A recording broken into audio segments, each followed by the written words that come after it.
Bab 616. Mereka yang tidak mati berlumuran. Darah masih bertarung satu sama lain. Dan sepertinya tidak akan segera berhenti. Hanya satu wanita yang sepertinya tidak bergerak. Itu adalah Linda Hall. Linda bersandar pada salah satu batang kayu saat berbicara pada dirinya sendiri. Secara emosional, tampak jelas bahwa dia sedang berhalusinasi, tetapi halusinasinya berbeda dari yang lain. Daryl mendekatinya sehingga bisa mendengar apa yang dikatakan. Meskipun Pulau Sekte Bunga Persik hanyalah sebuah kelompok kecil, kita tidak akan pernah menjadi pengkhianat. Kalian semua segera pergi, kembali ke tempat asalmu, kembali ke dunia baru. Daryl kaget mendengarnya. Dia menghormati keputusannya. Sepertinya dunia baru pergi untuk merekrut Pulau Sekte Bunga Persik. Tetapi mereka tidak menyerah pada tuntutan mereka. Daryl terkesan dengan keputusan Linda. Tanpa ragu-ragu, dia berjalan ke arahnya dan menyegel titik akupunturnya. Linda gemetar dan pikirannya segera menjadi jernih. Linda kaget melihat Daryl di depannya. Daryl, apa yang kau lakukan di sini? Dia juga kaget melihat sekelompok orang berkelahi satu sama lain. Apa yang mereka lakukan? Daryl tersenyum saat menatapnya. Kau berhalusinasi. Berbahaya di sini. Kau harus segera pergi. Kemudian Daryl berbalik dan berjalan menuju IVT. Linda tercengang saat melihat Daryl pergi. Dia adalah orang yang membantunya keluar dari halusinasi. Semua orang mengatakan bahwa Daryl telah menyebabkan kematian kakeknya, melecehkan saudara-saudaranya dan bergabung dengan sekte Istana Abadi. Namun, Linda merasa Daryl tidak seperti iblis yang mereka katakan. IVT menggodanya saat Daryl kembali padanya. Sungguh pria yang terhormat, Master Sekte Darby. Kau mengabaikan semua orang dan hanya membantu putri Pulau Bunga Persik. Dia menambahkan, Linda masih muda dan cantik. Meskipun rambutnya putih, dia tetap terlihat menarik. Apakah kamu tertarik padanya? Daryl tersenyum, tetapi tidak menjelaskan lebih lanjut. Daryl menyelamatkan Linda karena dia tidak bergabung dengan dunia baru. Bagaimana bisa mengatakan itu pada IVT? Namun, Daryl mau tidak mau menggodanya. Putri IVT, apakah kau cemburu? IVT menggigit bibirnya dan berkata, kau menilai dirimu sendiri terlalu tinggi. 11. Betapa beraninya Daryl mengatakan hal seperti itu padanya. Daryl tersenyum, tetapi tidak menjelaskan lebih lanjut. Daryl menyelamatkan Linda karena dia tidak bergabung dengan dunia baru. Bagaimana bisa mengatakan itu pada IVT? Namun, Daryl mau tidak mau menggodanya. Putri IVT, apakah kau cemburu? IVT menggigit bibirnya dan berkata, kau menilai dirimu sendiri terlalu tinggi. 11. Betapa beraninya Daryl mengatakan hal seperti itu padanya. Putri, teriak Royal Ox Guard. Kurasa dia mengejar Daryl, jawab Royal Rat Guard. Kenapa kau masih berdiri di sana? Pergi dan cari dia. Kau sungguh tidak berguna, teriak Royal Ox Guard. Sial, kau juga bertanggung jawab atas sang putri, jawab Royal Rat Guard. Keduanya saling berdebat saat mereka menuju untuk mencari IVT. Bab 617. Daryl dan IVT berlari dan mengejar satu sama lain sampai mereka mencapai ujung formasi dan masuk ke dalam terowongan yang dalam. Ada ruang rahasia di ujung terowongan. Lebarnya hanya beberapa meter persegi. Begitu mereka mencapai ruang rahasia, Daryl berhenti dan tersenyum pada IVT. Cukup, putriku sayang. Aku lelah dan tidak bisa lari lagi. Dia melihat sekeliling ruang rahasia saat mengatakan itu. Itu adalah akhir dari makam kuno itu. Tempat itu terlihat relatif kecil. Mereka mengatakan ada harta karun. Jadi di mana mereka? Ivete terengah-engah saat berbicara. Daryl, kau tidak boleh menyebutkan kejadian itu lagi. Kemudian dia mengangkat kakinya untuk menendang Daryl, tapi meleset dan mendarat di dinding. Tanah mulai bergetar dan runtuh. Daryl dan Ivete mulai jatuh. Ivete secara tidak sengaja menekan tombol aktivasi di dinding. Keduanya mulai turun. Ivete berteriak sambil meraih Daryl. Lubang itu kira-kira 20 kaki ke bawah dalamnya. Daryl jatuh lebih dulu ke tanah, dan Ivete mendarat di atasnya. Kepala Daryl berputar karena jatuh. Beruntung Daryl adalah seorang marsial saint. Jika tidak, dia mungkin tidak akan selamat dari kejatuhan itu. Daryl, ini semua salahmu. Kalau tidak, kita tidak akan jatuh ke sini. Ivete kesal. Jika kau pernah menyebut halusinasiku lagi, aku tidak akan pernah memaafkanmu. Dia mengulurkan tangan untuk menyentuh wajahnya. Dia ingin memastikan wajahnya tidak terluka. Daryl tertawa. Akulah yang mendarat di tanah dan kemudian menjadi bantalanmu. Kenapa kau terluka? Daryl berdehem dan berkata, bisakah kau membiarkan aku berdiri sekarang? Ivete memiliki sosok tubuh yang sempurna. Namun, Daryl kesakitan karena jatuh. Bagaimana dia bisa menikmati tubuh Ivete di tubuhnya? Maaf. Setelah dia mendengar itu, dia menyadari di mana berada. Wajahnya merah padam dan segera berdiri. Ivete mengkhawatirkannya. Apa kau baik-baik saja? Daryl berdiri dan menjawab dengan tenang, aku baik-baik saja, putriku. Daryl. Ivete merasa kesal dan hendak memulai perkelahian lagi. Tiba-tiba mereka mendengar suara yang tidak biasa. Kiss, kiss. Suaranya tidak biasa di luar penjelasan apapun. Kedengarannya menakutkan. Daryl melihat ke arah lokasi suara tersebut, dan dia terkejut. Bayangan gelap setinggi 2 kaki bergerak ke arah mereka. Kiss. Daryl merasa bulu kuduknya meremang. Dia pun menarik napas dalam-dalam. Bab 618. Itu adalah seekor kalajengking raksasa dan bergerak ke arah mereka.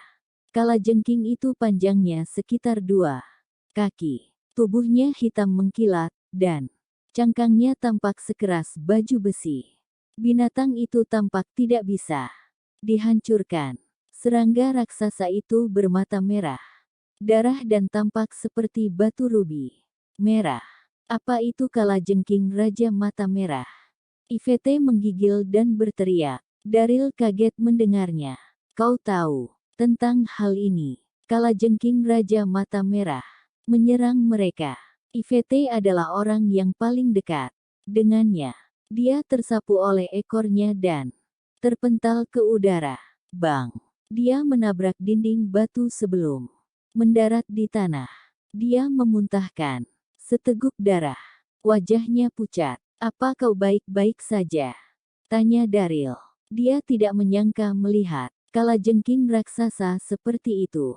Pukulan itu bahkan tampak muncul tanpa usaha. Ivete terbatuk. Dia terluka parah.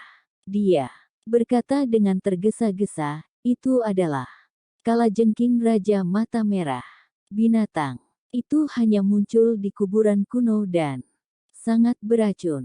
Karena kalajengking ini berada di kuburan dalam waktu yang lama, dan akan menyerang setiap manusia yang dilihatnya. Hati-hati. Tepat setelah dia mengatakan itu, Raja Kalajengking Mata Merah meraung dan menyerbu ke arah Daryl dengan kecepatan tinggi yang tak terbayangkan. Daryl memegang pedang minum darah tangannya. Dia mengarahkannya pada kalajengking. Daryl tidak dapat menggunakan energi internalnya karena getaran yang kuat dapat menyebabkan makam kuno itu runtuh. Dia tidak punya pilihan selain menggunakan senjata. Tidak peduli seberapa kuat cangkangnya, pedang. Minum darah harus bisa menembusnya. Groar. Raja Kalajengking meraung kesakitan saat pedang minum darah menembus cangkangnya. Ekornya lalu menyapu Daril hingga terpental di udara. Bang! Daril terbang lebih dari 10 kaki. Dan dia mendarat dengan menghadap tanah. Darah segar pun menyembur dari bibirnya. Kalajengking Raja Mata Merah mengangkat ekornya dan mengarahkannya pada Daril.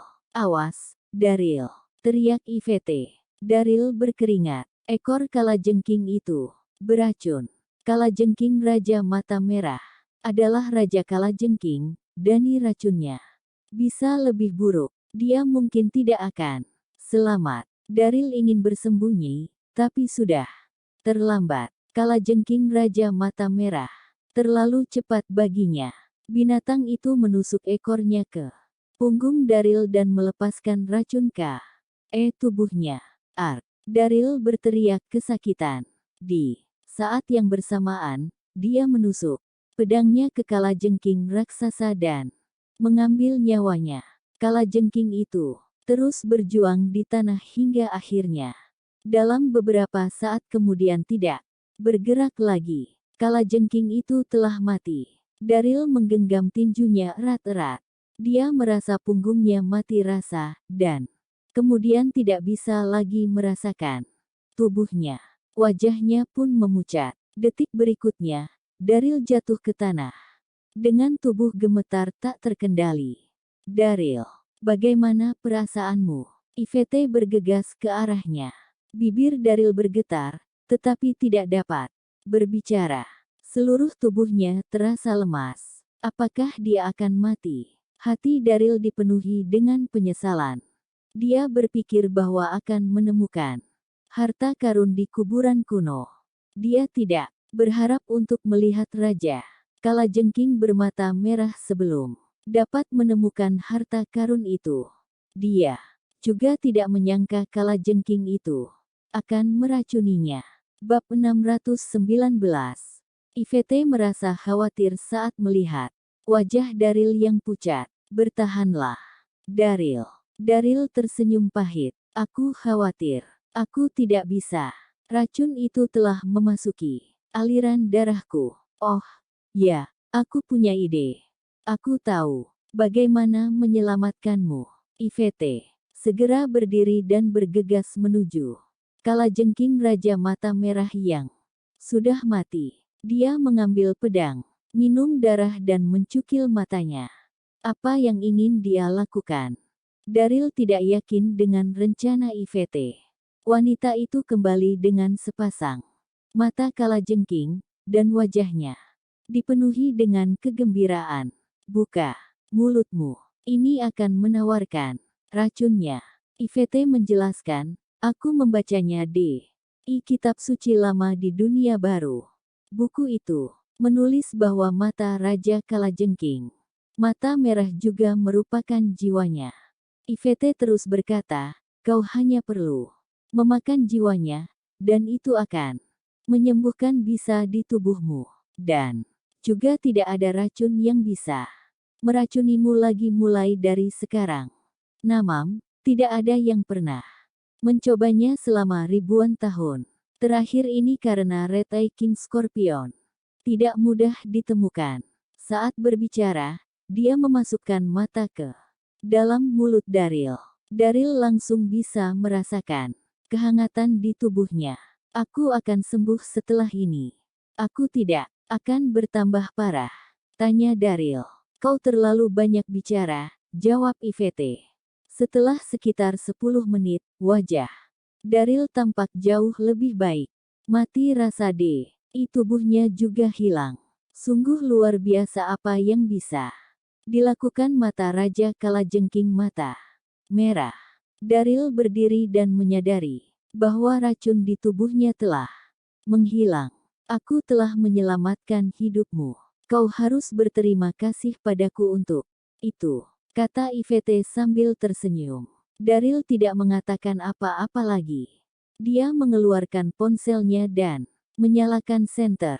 Dia khawatir monster lain akan muncul di depan mereka lagi. Namun, mereka berdua kaget saat melihat apa yang ada di depannya. Sekitar 10 kaki jauhnya, ada peti mati kristal besar yang berkilauan. Terlihat tubuh seorang pria terbaring di peti mati. Pria itu memiliki rambut seputih salju. Dan dia mengenakan baju besi perak. Dengan ukiran seekor naga di atasnya. Pria itu terbaring di sana tanpa bergerak. Mereka tidak yakin sudah berapa lama. Sejak meninggal, dia masih terlihat mengagumkan. Pria itu adalah pemilik kuburan kuno. Daryl berjalan menuju peti mati. Bersama Yvette, dia merasa kagum pada tempat itu. Peti mati kristal tersebut sangat besar.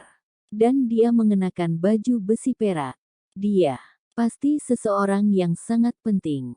Ketika masih hidup, kata Yvette seraya menghela napas. Daryl mengangguk saat dia melihat sekeliling. Ada prasasti batu di samping peti mati kristal. Tingginya sekitar 5 kaki, dan ada kata-kata yang terukir di atasnya. Yvette bergegas ke depan dan melihat pada prasasti itu. Zhao Yun, juga bernama Zilong, Jenderal Zhao Yun. Mereka ada di makam Zhao Yun. Dia adalah dewa seni bela diri. Zhao Zilong. Pikiran Daryl menjadi kosong. Dia bergegas menuju prasasti itu dan sangat terkejut. Semua orang telah mendengar tentang Zhao Zilong.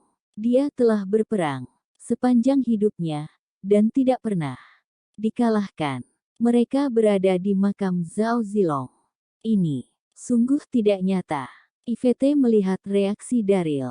Apa yang terjadi padamu? Apa kau sudah gila? Yvette berasal dari dunia baru, jadi dia tidak akrab dengan sejarah alam dunia. Secara alami, dia belum pernah mendengar tentang Zhao Zilong. Daryl masih shock. Yvette terus membaca. Aku tidak pernah menerima siswa dalam hidupku. Aku berharap setelah aku meninggal, seseorang akan dapat meneruskan ilmu ini. Yvette menghela napas. Aku telah membuat formasi di makamku, sehingga tidak banyak orang yang dapat melalui tempat ini. Jika kau membaca ini, kau pasti sudah melewati formasi. Hubungan kita telah ditakdirkan. Karena itu, aku akan memberimu pengetahuan seni bela diriku yang terukir di belakang prasasti ini. Aku juga akan memberimu 2 pil kekuatan tak terbatas, pengetahuan seni bela diri dan 2 pil kekuatan tak terbatas. Daryl sangat bersemangat. Dia bergegas memeriksa bagian belakang prasasti itu. Kitab bela diri benar-benar diukir di belakang prasasti itu, dan di bawah tangga, ada sebuah kotak yang unik. Kotak itu terlihat sangat indah, meskipun dibuat beberapa ribu tahun yang lalu. Bab 620. Daryl mengambil kotak itu dan membukanya tanpa ragu-ragu. Begitu dia membuka kotak itu, seberkas cahaya keemasan bersinar melaluinya. 2 pil ada di dalam kotak dan benda itu berwarna emas dan berkilauan. Itu adalah pil kekuatan tak terbatas. Pil kekuatan tak terbatas. Daryl merasa sangat senang, sehingga suaranya bergetar. Semua orang percaya bahwa Kaisar Qing telah mengumpulkan semua orang yang dia temukan untuk menciptakan ramuan keabadian. Mereka gagal mendapatkannya. Sebagai gantinya, mereka membuat pil kekuatan tak terbatas. Seseorang hanya dapat mengkonsumsi pil kekuatan tak terbatas sekali seumur hidup. Setiap Master Jenderal yang menelannya akan dapat meningkatkan kekuatannya 3 level sekaligus dengan cepat. Seorang kekuatan Master Jenderal tingkat 1 akan meningkat menjadi Master Jenderal tingkat 4 setelah mereka mengonsumsinya, dan Martial Saint tingkat 1 akan meningkat menjadi Martial Saint tingkat 4. Pil kekuatan tak terbatas adalah salah satu obat mujarab paling langka di dunia. Setelah jatuhnya dinasti Qing, metode pembuatan pil itu menghilang. Buku eliksir tak terbatas hanya menyebutkan pil daya tak terbatas secara singkat, tetapi tidak mencatat metode apapun untuk membuatnya. Daryl tidak menyangka akan menemukan 2 pil kekuatan tak terbatas di makam itu. Daryl dan Yvette saling memandang, dan keduanya segera memasukkan pil ke dalam mulut mereka. Mereka bisa langsung merasakan ledakan energi di tubuhnya. Keduanya duduk di lantai saat merasakan kekuatan mereka terus meningkat dengan sendirinya. Sekitar 3 jam kemudian, mereka berhasil menyerap efek pil kekuatan tak terbatas sepenuhnya. Daryl membuka matanya dan merasa senang. Seperti yang diharapkan, kekuatannya meningkat 3 level sekaligus. Dia adalah seorang Martial Saint tingkat 4. Daryl merasa sangat senang. Dia membuat beberapa pukulan dan bisa merasakan kekuatannya jauh lebih kuat dari sebelumnya. Kemudian dia melihat prasasti itu lagi untuk mencari informasi tentang seni bela diri. Dia bergumam, The Immortal Energy. Palem, nama yang luar biasa. Daryl menarik napas dalam-dalam saat duduk di tanah untuk melihat tulisan suci di prasasti itu. Kemudian dia mulai berkultivasi. Yvette sama bersemangatnya. Dia duduk di samping Daryl dan mulai berkultivasi juga. The Immortal Power Palem sangat rumit, sulit untuk dipahami dan dikembangkan. Mereka pun berkonsentrasi pada kultivasi, dan bahkan tidak menyadari bahwa waktu telah berlalu. Sudah beberapa hari berlalu, dan Daryl serta Yvette masih berkultivasi. Di Pulau Elysian, terjadi kekacauan di aula utama. Berapa banyak pelayan sibuk dengan dekorasi untuk resepsi makan malam. Itu adalah hari yang penting. Duta Dunia baru akan tiba di Pulau Elysian, dan Master Sekte telah menyiapkan resepsi makan malam untuk menyambut mereka. Itu adalah malam dengan persediaan alkohol dan makanan yang tidak terbatas. Sudah waktunya bagi semua orang untuk bersantai dan bersenang. Senang. Madam Sekte, Monica Vaughn, berjalan mondar-mandir di koridor di luar kamarnya. Dia tampak gugup dan gelisah. Dia akan menyalakan api dan meninggalkan Pulau Elysian pada malam hari. Seorang anggota elit bergegas maju. Dia adalah salah seorang pengikut sekte, dan Monica mempercayainya. Dia pun bertanya dengan putus asa, ada berita tentang Daryl. Ketika Daryl pergi, dia berjanji untuk membawanya pergi dari Pulau Elysian malam itu. Namun, ini sudah berhari-hari, dan Daryl belum menghubunginya. Monica tidak punya pilihan selain mengirim seseorang untuk mencarinya. Anggota itu lalu menjawab, Madam Sekte, aku telah mencari di seluruh kota Donghai, tetapi tidak ada jejak Master Tetua. Monica merasa khawatir saat mendengar itu. Dia melambaikan tangannya dan berkata, tidak apa-apa.